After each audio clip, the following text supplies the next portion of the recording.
bien, je t'emmène aujourd'hui dans ma cuisine, ou plutôt dans la cuisine de ceux qui ont décidé de consommer autrement. Je veux parler du vrac. Ils sont près de 5 millions à privilégier cette nouvelle façon de faire les courses. Et vous allez le voir en Vaucluse, les épiceries zéro déchet sont une vraie tendance.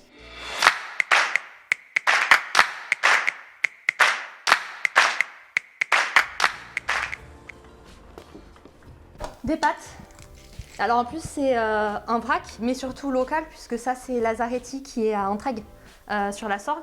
Précédemment j'avais acheté aussi du riz, alors ça c'est Camargue Bio.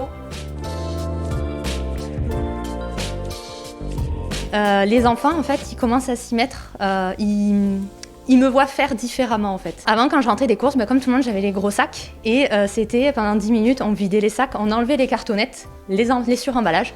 Et en fait, on se retrouvait à jeter plus que ce qu'on avait acheté. Maintenant, quand je rentre, c'est mes petits sacs en tissu, maintenant mes pots, et eux, ils m'aident à ranger les courses. Donc en fait, ils regardent et ils voient à l'intérieur aussi ce qu'il y a, sans emballage, sans rien. Et du coup, en fait, tout de suite, ils se disent « Ah ben, je mangerais bien ça, ah ben si, ben là ». Et donc ça, c'est vachement bien en fait.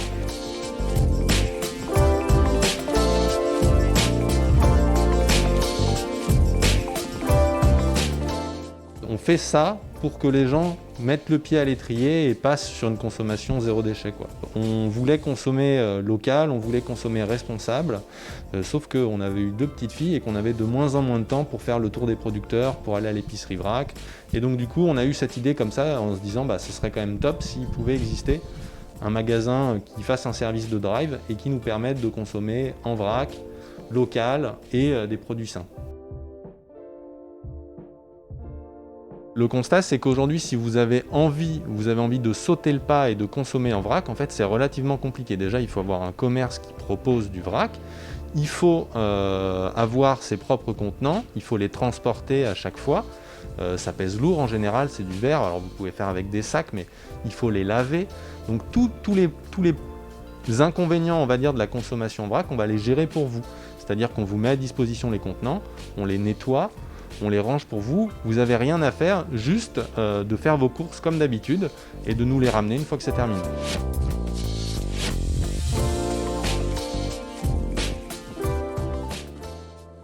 J'avais attaqué mon activité avec des sachets craft, mais ça plaisait pas parce qu'on voyait pas. Et c'est vrai que le bocal, j'avais pas pensé. Moi déjà à la maison c'est comme ça, c'est de plus en plus en limite, donc c'est vrai que pour moi c'est normal. On va vers de plus en plus sur ça.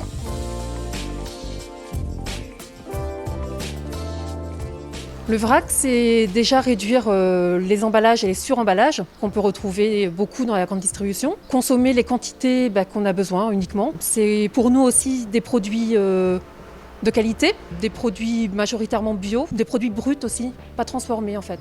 Généralement, c'est difficile de convaincre toute la famille en même temps. Généralement, c'est souvent une personne qui est plus impliquée que d'autres. Et généralement, il faut convaincre. Au départ, on choisit un produit, puis après 2 produits, après 3 produits. Après, une fois qu'on a fini une pièce, la salle de bain ou la cuisine, on change. Et puis finalement, après, on devient presque zéro déchet à la maison.